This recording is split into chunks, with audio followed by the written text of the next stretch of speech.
আসসালামু আলাইকুম, welcome back to my channel Shamima's lifestyle থেকে আমি শামিমা আফরোজ। আপনাদের জন্য আরেকটি নিউ লাইফস্টাইল ব্লগ নিয়ে আমি হাজির হয়ে গেলাম। কেমন আছেন আপনারা সবাই? আশা করি যে যেখানে আছেন অনেক ভালো আছেন এবং সুস্থ আছেন। আলহামদুলিল্লাহ, আমিও আপনাদের দোয়ায় মোটামুটি ভালো আছি।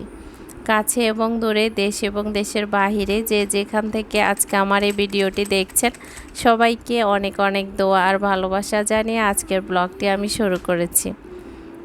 ঈদে আমি একটা ভিডিও দিয়েছিলাম, আর ঈদের পর থেকে এই পর্যন্ত আপনাদের সাথে কোনো ভিডিও আমি শেয়ার করতে পারিনি। আসলে যে পরিমাণে গরম শুরু হয়েছে, ঘরের কাজকর্ম করতে আমার অস্থিরতা চলে আসে।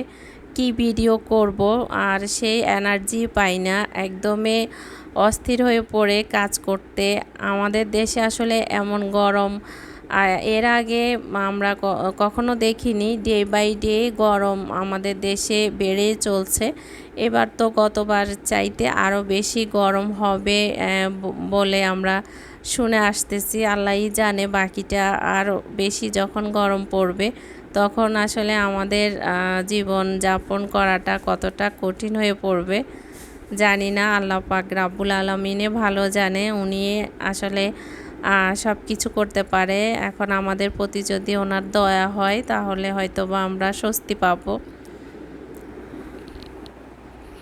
আর বাচ্চাদেরকে আসলে মোটামুটি এই দিক থেকে সুবিধা হয়েছে, বাচ্চাদের স্কুলটা বন্ধ হয়েছে।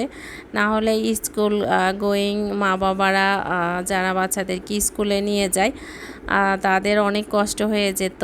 যাক, কিছুদিনের জন্য বাচ্চাদেরও অনেক ভালো হয়েছে, স্কুলে যাওয়া লাগবে না। আমি সকালবেলা ঘুম থেকে উঠে একদমই সকালে ঘুম থেকে উঠে ঘরের কাজকর্মগুলো শেষ করে ফেলি, যাতে রোদ ওঠার আগে আগে আমি কাজগুলো সেরে ফেলতে পারি। আর সেভাবে আর কি আমি কাজগুলো সেরে নিই।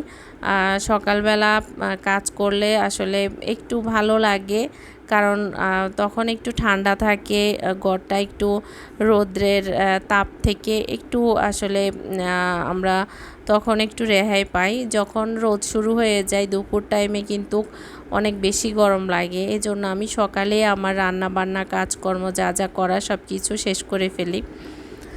সকালবেলা ঘুম থেকে উঠে খালি পেটে আমি এক গ্লাস চিয়া সিড খাই। যেহেতু অনেক গরম পড়তেছে, তো আমরা সবাই চেষ্টা করব হালকা পাতলা খাওয়ার, যেটা আসলে স্বাস্থ্যের জন্য অনেক ভালো। আমি আয়ানকে নিয়ে কোচিংয়ে যাই, তো বিকেলবেলা যাই, তো আসলে বাচ্চারা দেখি বাহিরের যে ফুচকা চটপটি বা জালমুড়ি বা বাইরে যে সমস্ত রাস্তাঘাটে যে সমস্ত খাবার আছে এগুলো খায়। এগুলো আসলে বাচ্চাদের জন্য এখন আসলে খাওয়া ঠিক না, যেহেতু অনেক বেশি গরম পড়ে। এই সময় যত বাইরের খাবার আমরা অ্যাভয়েড করতে পারি ততই আমাদের স্বাস্থ্যের জন্য অনেক বেশি ভালো। তো এগুলো আসলে আমরা যারা মায়েরা আছি বা গার্ডিয়ানরা আছি তারা একটু খেয়াল রাখলে অনেক বেশি ভালো হয়। আমি আজকে আয়নকে নিয়ে আসার পথে দেখলাম একজন গার্ডিয়ান বাচ্চাকে বেলপুরি কিনে দিচ্ছে। তো আমি অবাক হয়ে তাকিয়ে রইলাম যে আসলে আমরা গার্ডিয়ানরাও বা কেমন, একটু বাচ্চাকে বুঝিয়ে সুজিয়ে যদি নিয়ে আসতে পারি তাহলে তো আসলে বাচ্চার জন্য ভালো হয়। আর একটা বাচ্চা যখন অসুস্থ হয় তখন কিন্তু সেই কষ্টটা মা বাবারে সবচাইতে বেশি পোহাতে হয়। তো এই দিকে আমরা সবাই একটু খেয়াল রাখবো, বাচ্চাদেরকে বাইরের খাবার থেকে আমরা যত দূর সম্ভব একটু আমরা দূরে রাখবো, যেহেতু এখন অনেক বেশি গরম পড়তেছে। এই সময় আসলে অনেক ধরনের প্রবলেম হতে পারে। এই কারণে আসলে আমার কথাগুলো বলা। আমরা যে খাই না তা কিন্তু না, আমরাও খাই, কিন্তু এই সময়টা আমরা সবাই চেষ্টা করব একটু আমরা এইসব খাবার থেকে একটু দূরে থাকা। তো আমি রান্নাবান্না এর মধ্যে শেষ করে ফেলেছি, আপনাদের সাথে রান্নাবান্নার ভিডিও শেয়ার করিনি। আজকে তেমন কিছু রান্না করিনি, হালকা পাতলাই রান্না করেছি। আজকে সন্ধ্যার পরে আমার অনেক কাছের একজন মানুষের বাসায় যাব। আর তার সাথে আমার অনেক বছরের সম্পর্ক, পড়ালেখা একসাথে করা, একসাথে বেড়ে ওঠা ধরতে গেলে। তো সে আমার বাসার অনেক কাছে থাকে, কিন্তু তার বাসায় আমার তেমন একটা যাওয়া হয় না। এতে করে সে অনেক বেশি রাগ করে আছে, আর আমার সাথে অনেক দিন কথাও বলেনি। সে আমার অনেক কাছের একজন বান্ধবী। তো সে আমার অনেক কাছের ছিল, এখনও কিন্তু অনেক কাছে আছে, আমার কাছেও আছে, আবার আমার বাসার পাশেও আছে। তো আমাকে দাওয়াত করেছে আয়নের পাপাকে নিয়ে যাওয়ার জন্য। এত গরম, চিন্তা করেছি যাব না, পরে আবার চিন্তা করলাম ও তাহলে আরও রাগ করবে, যত গরমে হোক থাক যাই। তো আয়নের পাপাকে বলেছিলাম চলো যাই, তো আয়নের পাপাও আর না করেনি, কারণ আয়নের পাপাও জানে যে ও অনেক রাগ করে আছে, না গেলে খুবই মাইন্ড করবে এবার।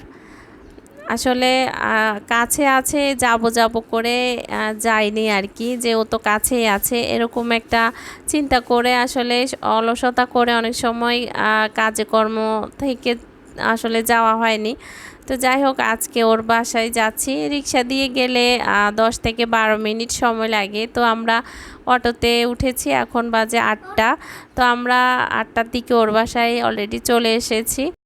আমার বান্ধবীর বাসায় আসার পরে আঙ্কেলের সাথেও দেখা হলো। আঙ্কেল হচ্ছে আমার বান্ধবীর বাবা। তো ওনাকে দেখেছি অনেক বছর আগে, আর এর মধ্যে ওনার সাথে দেখা হয়নি। তো আজকে অনেক দিন পরে দেখে আমার কাছে ভীষণ ভালো লেগেছে, আমি অনেক খুশিও হয়েছি আঙ্কেলকে দেখে। তো এর মধ্যে দুই বান্ধবী অনেক গল্প করেছি, আড্ডা দিয়েছি, অনেক আসলে কথাবার্তা বলেছি। বান্ধবীরা একসাথে হলে যা হয় আর কি। তারপরে এখন আমরা রাতের খাবারটা খাবো। তো ও অনেক কিছুই রান্নাবান্না করেছে, খুব সুন্দর করে রান্না করতে পারে। তো আমরা খেয়েছি আলহামদুলিল্লাহ, গরম হলেও খুব মজা করে খেয়েছি।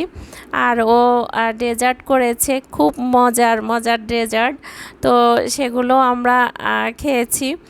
ও নতুন একটা রেসিপি করেছে, আমার কাছে ভীষণ ভালো লেগেছে রেসিপিটা, কেক দিয়ে করেছে। তো আমার ছেলে খুবই পছন্দ করেছে, ওর কাছ থেকে আমি শিখে এসেছি, একদিন আমি বাসায় করব। তারপরে আমরা রাতের 11টার দিকে বাসার উদ্দেশ্যে রওনা হয়েছি। আজকে আমার ভিডিওটি আপনাদের কাছে কেমন লেগেছে, যদি ভালো লেগে থাকে তাহলে প্লিজ একটা লাইক দিবেন, আর যদি বেশি ভালো লেগে যায় তাহলে অবশ্যই যারা নতুন আসছেন আমার চ্যানেলে, আমার চ্যানেলটি সাবস্ক্রাইব করে পাশে থাকা বেল বাটনটি অন করে দিবেন। এতে করে আমি যখন নিত্য নতুন কোনো ভিডিও দিব আপনারা সেটা সময় সুযোগ করে দেখে নিতে পারেন। আলহামদুলিল্লাহ, ওর বাসায় অনেক মজা করে খেয়ে দিয়ে আমরা এখন চলে যাচ্ছি। ওকে অসংখ্য ধন্যবাদ, ও অনেক আপ্যায়ন করেছে আমাদেরকে। তো আমরা এখন বাসায় চলে এসেছি। আসলে বাসায় আসার সময় যে বিপদে পড়লাম, বাসার সামনে এসে দেখি আমাদের মেন গেটটা বন্ধ, দারোয়ানও ঘুমাতে চলে গেছে। তখন বাজে প্রায় 11:15টার মতো। তো আমরা অনেকক্ষণ দাঁড়িয়েছিলাম। গেটের দায়িত্বে যারা থাকে, মানে গেটের সামনে যে দারোয়ান মামারা থাকে, ওনাদের নাম্বারটাও আমাদের কাছে ছিল না, যেহেতু ওনারা নতুন আসছে। তো সব মিলে একটু সমস্যাতে পড়েছি, যাক অবশেষে এসে আমাদেরকে খুলে দিয়েছে। তো আজকে এই পর্যন্তই, ভালো থাকবেন সবাই, আসসালামু আলাইকুম।